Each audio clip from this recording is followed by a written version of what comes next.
Narasaraopet rural police స్టేషన్లో ఏర్పాటు చేసిన మీడియా సమావేశంలో సబ్ ఇన్స్పెక్టర్ కిషోర్ మాట్లాడుతూ నర్సారావుపేట పట్టణ పరిసర ప్రాంతాల్లో అనుమతులు లేకుండా నిర్వహిస్తున్న మసాజ్ సెంటర్లపై తనిఖీ నిర్వహించినట్లు తెలిపారు.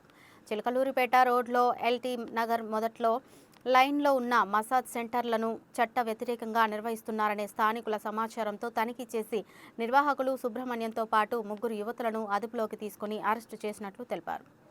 నర్సారావుపేట రూరల్ పోలీస్ స్టేషన్ పరిధిలో ఎల్టీ నగర్ 1వ లైన్లో అనాథరైజ్డ్గా ఈ యొక్క మసాజ్ సెంటర్ పేరుతో కొంతమంది వ్యక్తులు అక్కడ వితౌట్ పర్మిషన్తో గవర్నమెంట్ అథారిటీ కానీ ఎలాంటి సర్టిఫికేట్లు లేకుండా మసాజ్ సెంటర్లతో నడపడం మా దృష్టిలోకి రావడం జరిగినది. దీని మీద అక్కడికి రైడ్ చేసి అక్కడ ఉన్న అనాథరైజ్డ్గా నడుపుతున్న సుబ్రహ్మణ్యం అనే వ్యక్తిని మరియు 3 యువతలని అదుపులోకి తీసుకొని కేసు రిజిస్టర్ చేసి దర్యాప్తు చేయడం జరుగుతున్నది.